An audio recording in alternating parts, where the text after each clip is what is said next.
Funworks Incorporated and Success Options, which started as a publishing company and now offers learning and development in business, work, and life. Actually, I was able to have time with him recently when he invited me to a session with a motivational speaker, another speaker, but he spoke about morality, markets, and business, and also millennials. All right, so it is with distinct pleasure that we have invited, and please welcome, ladies and gentlemen of the Malacanang Press Corps, our guest, Mr. Francis Kong. Thank you, Francis. Thank you. Good morning. Well, let me try to do something different. Since I see a lot of young people here, can I know who among you are the youngest from the press corps? That's false news. Okay, is there anybody, who's the youngest person here? I see a very young lady over there. Uh-huh. I think the girl in Ruth and the two ladies. Oh, okay. Oh, there you go. Okay, so you are so young, Mom. May I know your name, please? Your name? Tricia, you're so young. Does your mama know you're here? Okay. What's happening in the workplace right now can best be demonstrated with what I'm going to do. Tricia, I will challenge you with the world's #1 brands, and they dominated the market a couple of years ago. And let me see if you recognize any one of them. Are you ready for this? Tricia, you get a book from me from me for free. Is that okay for doing this? Okay. So here you go. Tricia, are you familiar with the following brands? Olivetti. Sorry? Olivetti. No. Olympia. Remington. Yeah. Underwood. Yeah. Smith Corona. Mm. What were they? Brands. I'm sorry, sir. Thank you very much. I'm going to go home now. Well, for those of you who are not exactly young, what were they? Typewriters. That will, in one of the talks that I gave, one young person responded and she says, "Oh, I know what Olympia is." I said, "What is it?" And then she says, "It's a camera." No, that's Olympus. Somebody else says, "I know what Remington is. It's Medias." No, that's another brand. And so what happens right now is that in the business landscape now, you can practically talk about business with associating it with the millennials. And that is one place wherein we need to understand and how to define what it is that's happening now in the workplace.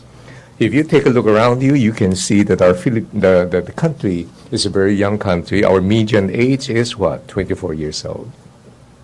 And what I plan to present to you today is to understand where they are. First, I want to thank our secretary for inviting me over. It's such a privilege for me to be with you, and I would consider you colleagues whether you would accept that or not. I would first refer to the famous New York Times personality, celebrity superstar Thomas Friedman saying something like this: "A news article is designed to proclaim facts and happenings. A columnist is designed to provoke emotions." I am of the second part. I write a business column with the Philippine Star. And so we are either in the heat or light business. Light, because you are to illuminate people with facts that they need to know. Heat, because we need to provoke people, our opinions. We have to provoke people into certain actions. And I'm here to share with you the idea that any millennial today with a smartphone and a laptop is now a journalist and a reporter, and a critic, and a fashion stylist, and a photographer, so forth and so on.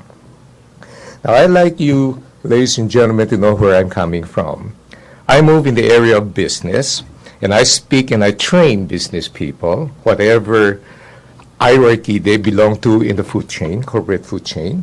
But I also speak to college and high school students all the time. As a matter of fact, tomorrow I fly to Bacolod and speak to about 3,000 young people in the school there. And I'm not talking about the millennials from the vantage point of sociology, but I'm presenting my observations from the business world's point of view as a columnist sharing opinion. We can hardly talk about the business landscape today without talking about the millennials. The median age, 24.4. We are a very young country. That's so much great resource there that is still yet untapped. Almost half the entire Filipino workforce now comprises millennials. But right now, never before in the history of humankind, when you find 3 generations of people working side by side inside their cubicle prisons. These are the baby boomers, the Gen Xers, and the millennials. Millennials, they're extremely technology savvy. Now, here's one thing you and I need to know. They want experiences now more than just stuff. They are restless and impatient. They want to work for business organizations today that offer an image of not being money-centric all the time, but they do participate in volunteer programs and they feel a tinge of pride belonging to that organization. They are extremely sensitive when it comes to their relationship with the managers and their team leads. They can quit their jobs anytime they want. They expect their bosses to be trustworthy. And they're brilliant. They get things done. But they get bored easily. Credit that to video games. Now, this is the biggest possibility that remains untapped, as that these young people can be the best entrepreneurs this country will ever see.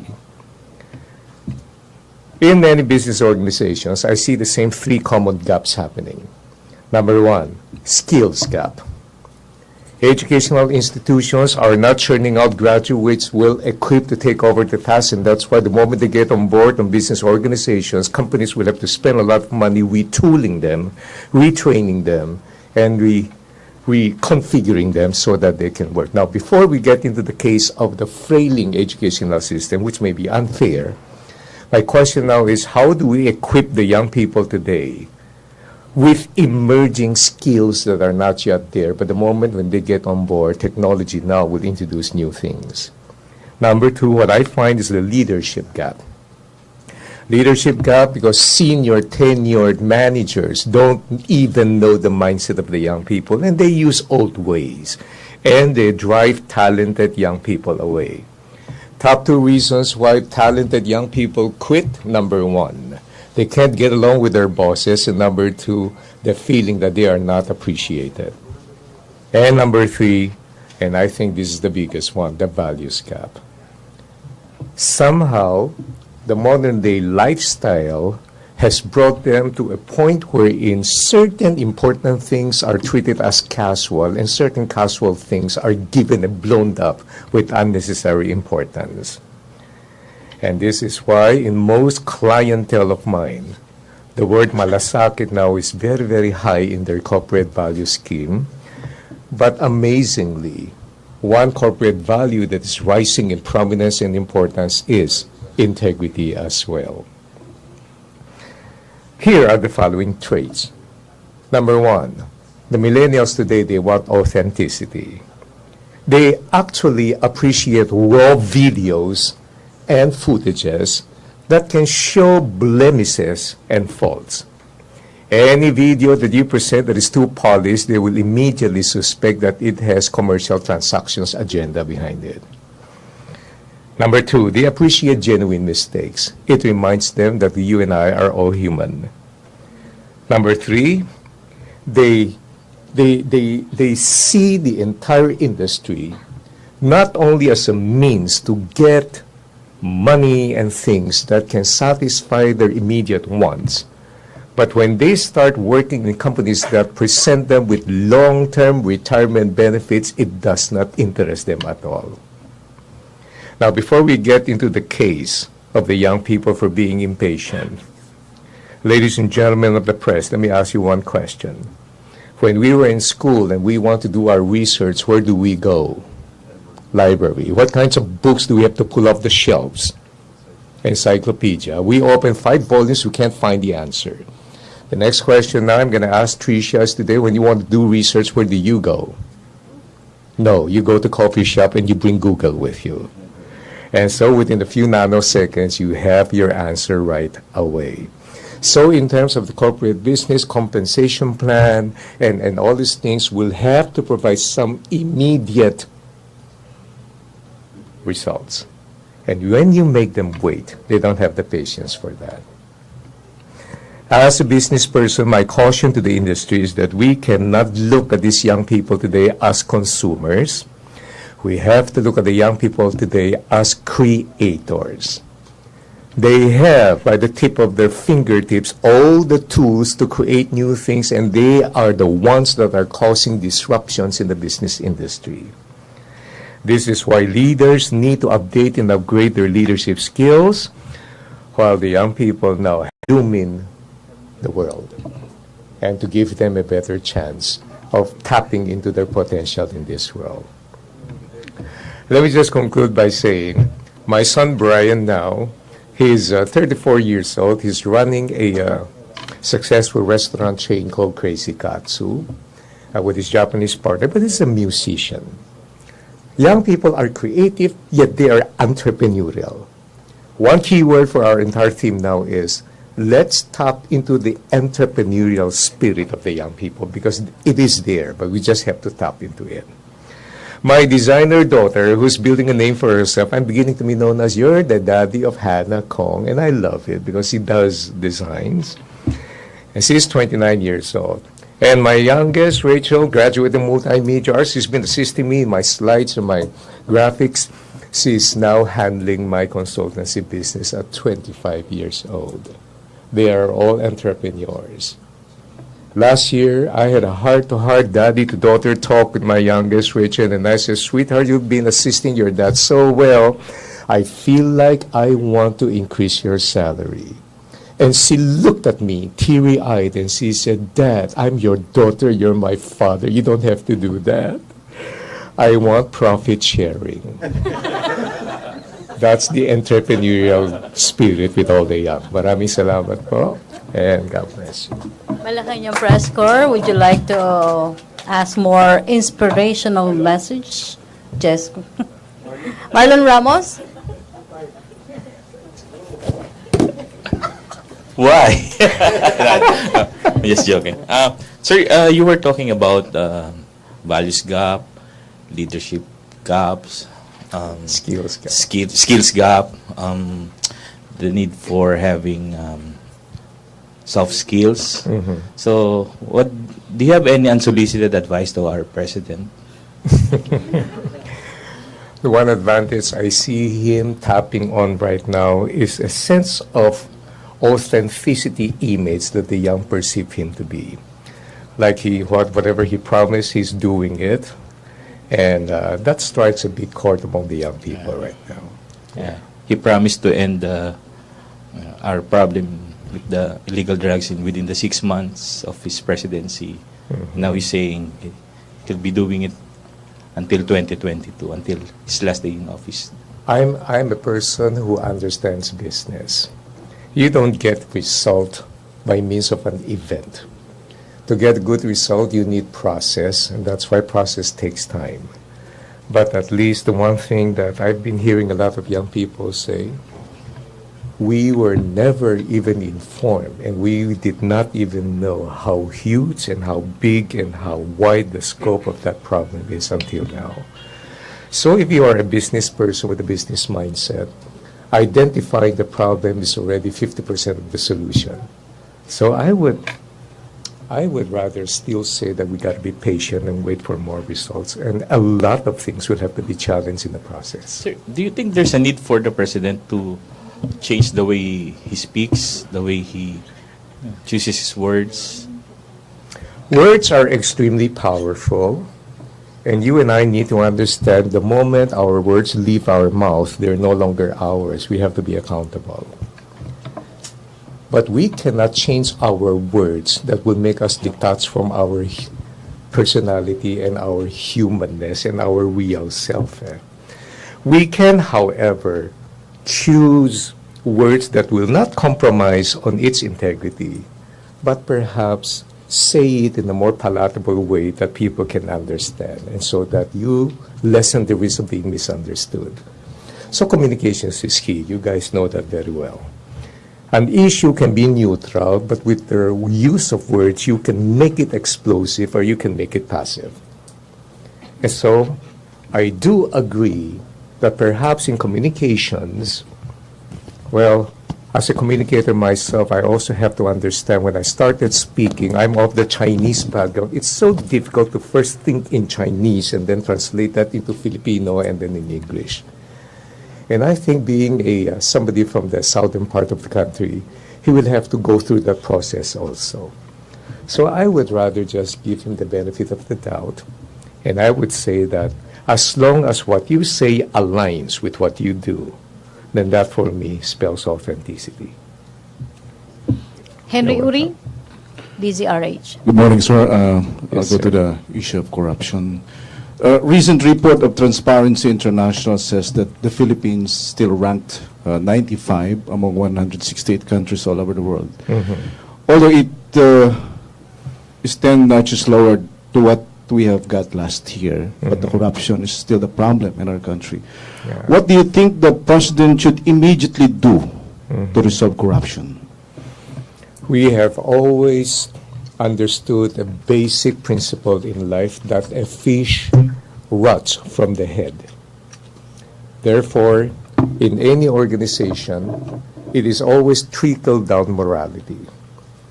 And so, every head of every organization, whether private, government, or even in government, you have to make sure that the character of and the integrity of the leader should be untainted and should maintain its consistency in truthfulness. Therefore, I'll take a look carefully at the very leaders of the institutions. And I would say that they need to walk their talk, preach what they teach, and they need to be the embodiment of what this administration is supposed to represent. Another question. Yes. How would you rate our president as a president, as a leader of this country? In terms of what? Beauty or popularity? Well, or something? the way he leads, the way he governs. It's unconventional. I've been talking with a lot of business people. They say there's not even a category where you can rate him. Because, frankly, I've met so many leaders. He's a rare breed of his own. So I wouldn't know what the quantifying measures and standards should be in rating him. It's either. Whether something is perceived as good or bad depends on the eye looking at it. For example, he is very popular among Asian leaders that understand Asian discipline. But he is not looked upon favorably with the West that do not understand Asian discipline as well. That in itself should give us enough stuff to calculate and evaluate. Where is he? Where is he now? So I do have to apologize. I don't have a metrics in order to rank him. All right, thank you. You're welcome. Okay, no more questions. MPC, thank you, Mr. Francis Gong. You're welcome. Presidential spokesperson Ernesto Abella. Thank you. Thank you. Thank you. Thank you. I feel like I'd like to enroll as a millennial. All right. Once more, we look at the landscape, and the Philippine Stock Exchange, PSEI, has been ranked among the best performance in Asia for January. The Philippine shares outperformed much of Asia for the month of January. Nisha Alicer, Chief Equity Strategist of DA Market Securities, explained that January was actually a really good month, especially coming from the lows of December. Looking forward in February, Alicer is optimistic that events such as the first Federal Reserve Monetary Policy Meeting for 2017 and BSP Monetary Policy Meeting ought to bring back positive feedback. On the same note, one of the biggest auditing firms in the Philippines reported that the Philippines is Asia's new investment hub. Vice Chairman Emmanuel Bonuan of KPMG, Manabat and Company said that the growing economy helped boost consumer spending, especially among millennials. Bonuan believed that in order to achieve economic growth, tax reforms are very much needed, He also expressed his support for the tax reform package of the Department of Finance. Today is Constitution Day, and we celebrate that. It embodies the hopes and aspirations of our people, and as we remember this historic day, let us pay tribute to the hard work of the men and women who fought to give us a charter that binds us as Filipinos and take our nation to new heights of growth, prosperity, and inclusivity. May this occasion remind us to strengthen the rule of law in light of our fight to rid society of drugs and crimes and to stamp out corruption in government. Together we will continue to reap the fruits of independence that shall benefit our people today and the generations to come. We will take a few questions. Catherine Valente? Yeah. Other issue. Yeah. You can set the pace. Good morning, sir. Yes, Sir, ma'am. can we get the Palasyo statement on Mr. Tiglau's column regarding the January 23 ruling of World Bank's International Center for the Settlement of Investment Disputes? It ordered for the Philippine government to pay a Belgian firm 800 million peso for the cancellation of flood control project under the Aquino administration. Is the government po willing to pay such penalty, or ano po yung plano ng government about that issue? We have to backtrack a little bit. The palace is yet to receive official document from the World Bank. So we cannot make any statements regarding that unless we have official statements. We will refer to the matter to the Office of the Solicitor General for proper legal action. Okay, thank you, sir. Okay, Laila Salaveria? Good morning, sir. Morning. On the Amnesty International report, is the government not going to order an investigation of its findings? Does it not? Isn't there something worth looking into in the AI report? Specifically, I have this statement, but specifically again, can you? The findings of the Amnesty International Which report is? that the police are being paid off to kill drug users and drug Okay. pushers. We referred the matter to PNP, and there is no, and they have again clarified that there is no official sanction regarding that. There's no official policy regarding the matter, and so it has to be brought through IAS, the internal investigating committee. Sir, what are you saying? Are you saying the Amnesty International should lodge a formal complaint No. for their findings to be looked into? Well, I think they ought to be careful regarding those matters, especially when declaring it publicly, because it casts aspersion upon the Philippine National Police. However,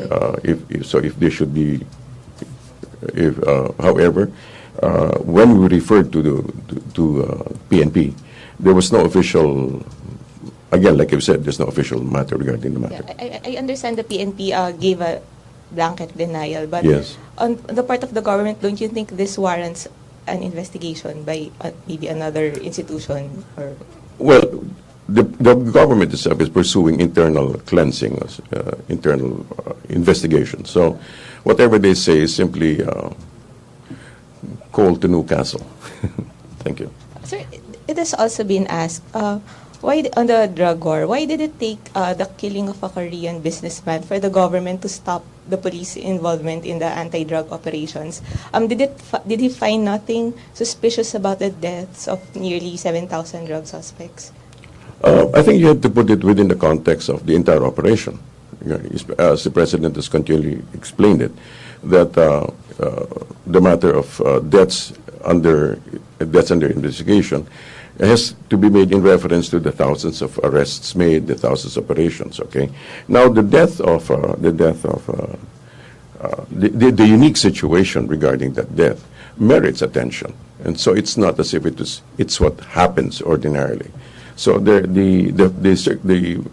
facts of the circumstance merits that kind of attention. And the 7,000 didn't. They did not happen within the camp, right? Yeah, but That's what I'm saying. I mean, the circumstances are unique in such sense. It speaks about a certain depth of impunity that is unimaginable. Marlon Ramos, still on drugs? No, yung another matter. Okay. A US-based NGO Freedom House reported that the Philippines further slipped in its press freedom index for 2016 because of the cases of unabated cases of extrajudicial killings. Your comment on this? The administration of the president has been ranked partly free by the Freedom in the World report. The same classification it has been in the previous years, although there was a slight dip, okay, due to human rights violations of varying scale and impunity. Again, let me just say, apparently it does not include in its equation the widespread satisfaction that common people experience in the newfound peace and security that they find in their neighborhoods, okay? Now, again, let me just state that Freedom House, which provides the rankings, is also partially funded by the U.S. State Department, okay, which has become the subject of the president's criticisms, okay? It has, Freedom House has haphazardly attributed the ranking to the president's policy of alleged extrajudicial killings of suspected drug dealers and addicts, and such conclusion is really far from the truth. The president's anti-drug law does not condone extrajudicial killings, and the president is clear that he is after criminals. The campaign against illegal drugs has yielded more than 1 million drug personalities, some of whom have already surrendered, while some admit themselves to the rehab programs. Again, let me just say, criminal cops are not government. Okay? Their illegal acts do not represent the police institution whose duty is to ensure the protection and security of civilians. Also not true is the Freedom House's unfounded statement that newly elected President Rodrigo Duterte won widespread support for his policy of EJK of suspected drug dealers and addicts. The president won on an overwhelming mandate of change. Okay, so it is for this reason that the chief executive continues to enjoy high satisfaction, approval and trust ratings amongst the people. In the face of all this, the president continues to work towards providing Filipinos a comfortable life in spite of widespread corruption even in government and the perception of other entities with differing agenda. So basically what we're saying is that we understand where they're coming from. They also apparently have their own point of view, but again, there seems to be a misperception about the president's actual operations. Do you think the conclusion is baseless or Is what? Baseless or unfounded? You said unfounded. They have an agenda in pointing it out, I'm saying. Okay. I see. Sir, does the palace think there's a need for a particular government agency, say DOJ or any other agency, to look into the specific findings of the AI research, the AI investigation? I don't know if it's specifically AI, but definitely the president is concerned about what's happening and has actually responded, as you can very well see. Like, for example, the police have been PNP has been stopped from engaging in anti-illegal drug operations, and so there are efforts made in actually correcting and ensuring that the corruption is actually staunched within the organization. I'm talking, sir, particularly about the deaths. disturbing findings of the Amnesty International research About people.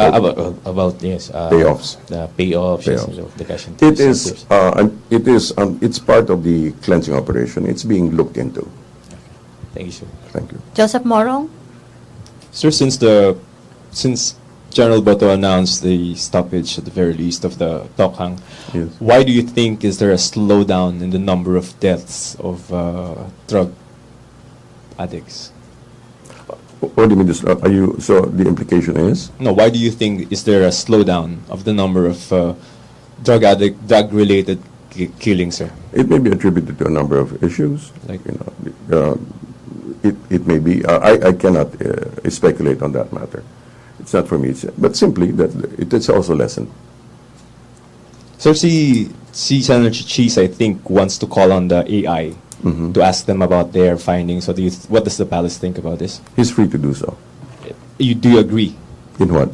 in that the Senate will call on the AI to maybe elaborate more on their findings? You're free to do that. You're actually free to do that. So Sir, kay Senator Yes. Lacson.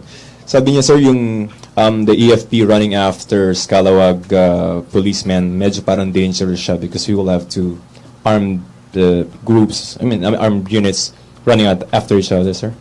Well, this seems to be the solution that's being provided by the palace at this stage, and so let us go by let us assume regularity and due process.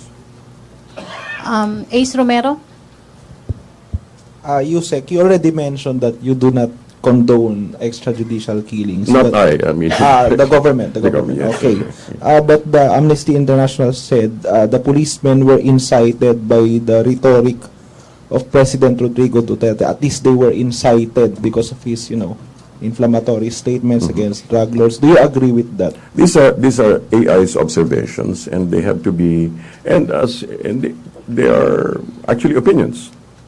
But, Can- does the palace agree that in some ways the president incited those killings, both legal or illegal?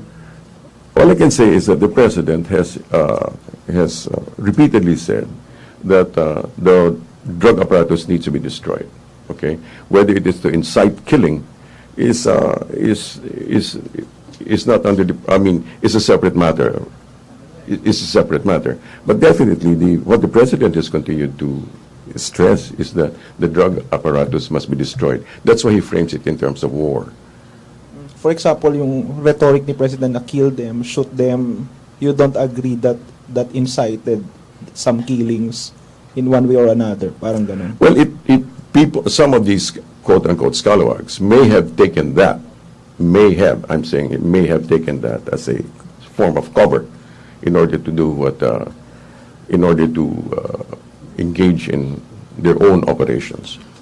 But do you think that statement or those statements emboldened both the policemen and the scalawags? You were asking me to give you an opinion. That's not my purview. Thank you. Okay. Dexter Ganibe, to be followed by Joseph Morong. Isaac, magandang hapon. Yes, sir. Yung war on drugs, Yes. tinanggalan ng Pangulo sa PNP. Yes. Tama po. With this action, kailangan pa ba maglabas ng panibagong memorandum order ang Pangulo? O kasi doon sa memorandum order number 3 na kanyang inilabas ay para sa PNP and AFP. So kailangan po bang maglabas ng panibago? Kasi sinasabi ng Armed Forces ay kailangan nila ng memorandum from the government dun sa sinasabi na kailangan nilang tumulong sa PIDEA, ngayong nasa PIDEA na. Well, they simply are following procedures. In the military, they're very strict and firm about procedures. So that is from their perception is that this is a part of standard operational procedures. Pero kailangan po bang maglabas ng panibagong memorandum order para i-repeal yung memorandum order number Hindi ko po 3? alam kung alin ang talagang kailangan sakto nila, pero naghahanap po talaga sila ng nakasulat na pagbabatayan ng kanilang mga galaw. Kasi po yung Philippine Coast Guard, dahil kinuha din ng Pangulo ang tulong nila sa war on drugs, naglabas po siya ng memorandum order number 4. So, do we expect for... Let's go by what the DND is asking for. Kasi kung walang memo daw, sir, hindi sila pwedeng kumilos, ang Armed Forces of the Philippines. That is their statement. Yun po ang kanilang salita. So, paano po ngayon yun, sir? Aantayin po nila yung it's referred to, it's a matter that is referred to the Office of the Executive Secretary. So, hindi pa sila maaaring kumilos ngayon from the palace? From where they're coming from kung saan po sila nagagaling, nag-aantay po sila ng pagbabasihan ng kanilang mga kilos.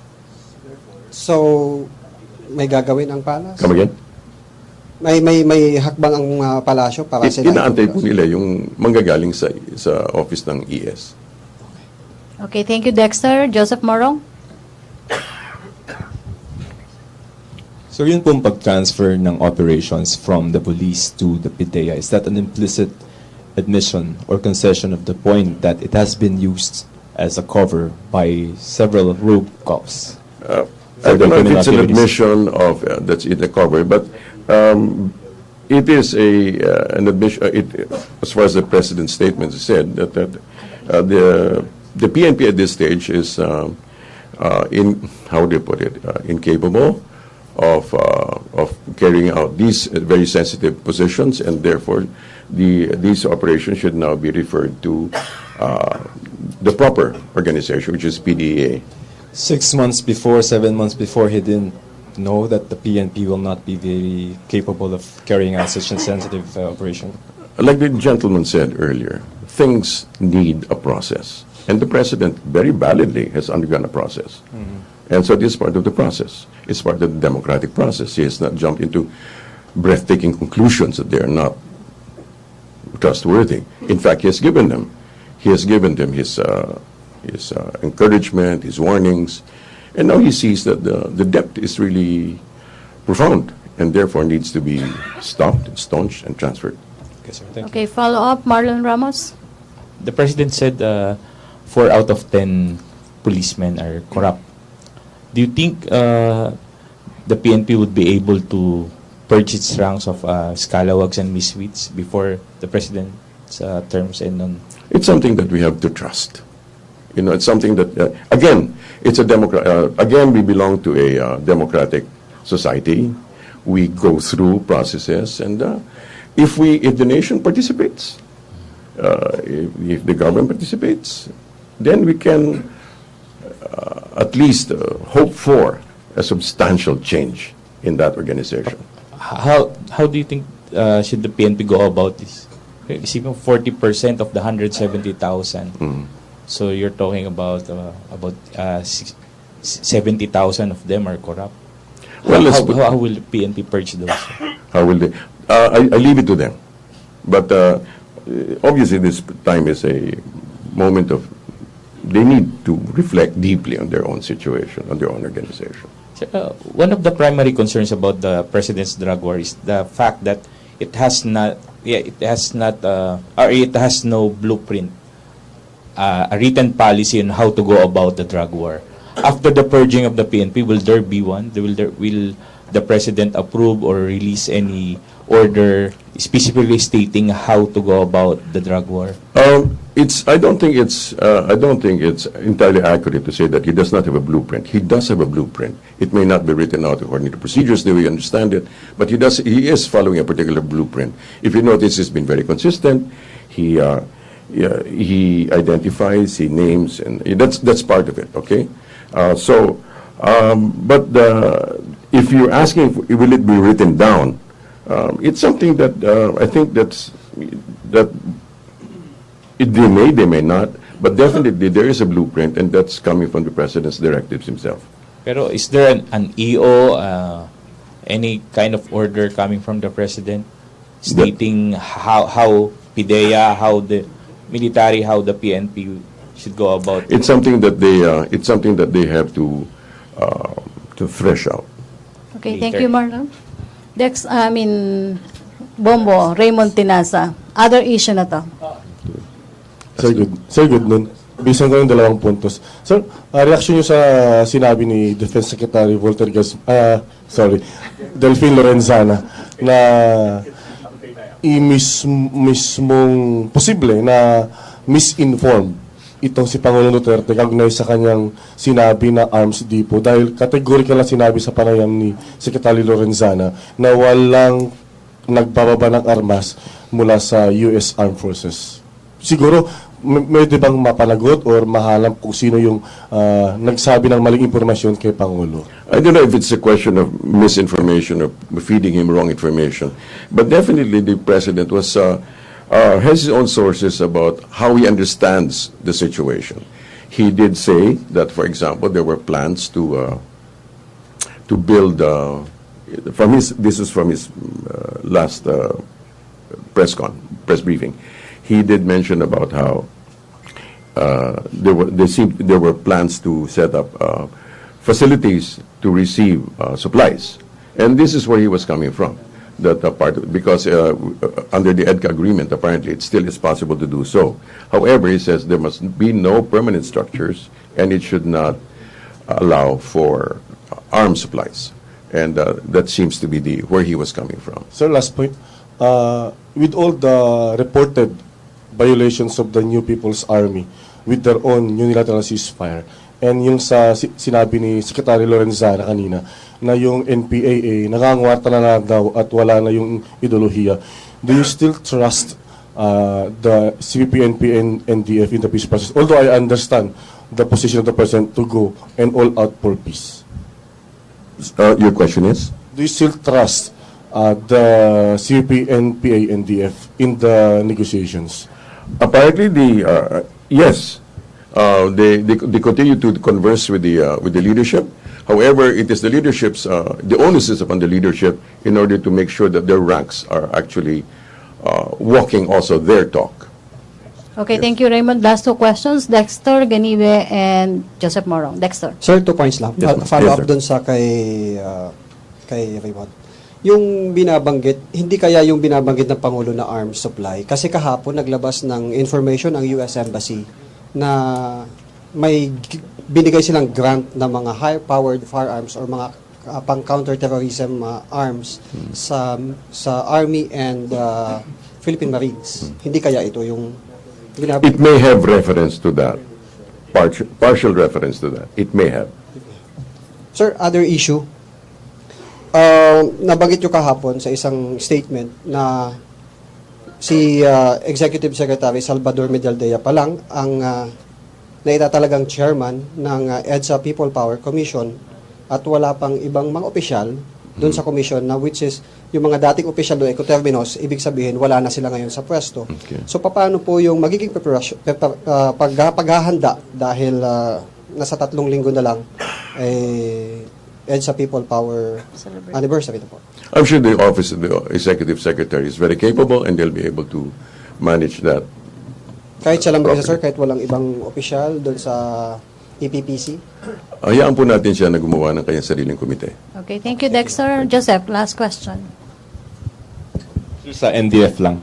NDF. The President had said before the start of the talks that medyo malabo naman mag-release ng political prisoners. That can happen after the signing of the Correct. peace deal, right? Correct. So that's the President's not changing his mind as far as that is concerned. As far as the last declaration that he has made, statement that he says he has given up way too much already, that these things, the actual release can happen after documents are So signed. safe to say, sir, now we will not acquiesce to the, well, for lack of a better term, demand of the NDF to release these political detainees. That would be an accurate statement of the President's position. At what point, sir, will the President still wait for the NDF? I mean, when does he put his foot down and say, demands are enough and we can maybe turn our backs on our own unilateral ceasefire? Let's wait for the advice from the negotiators, government side. Thank you, Thank Joseph. you, sir. Last question na talaga, Jenaline Kabili. Sir, we're just curious. How will Yes. the government commemorate EDSA People Power, not knowing fully well that the President favored the burial of the late President? You're How will- connecting two separate situations? How will the government commemorate EDSA People Power Revolution? Period. With dignity. Thank you very much. Sir, wait. Sir, considering that the Semicolon, President... yes. Considering the President favored or was amenable to the burial of the late dictator, who was ousted by the EDSA Revolution. Well, the EDSA revolution has its own particular dignity.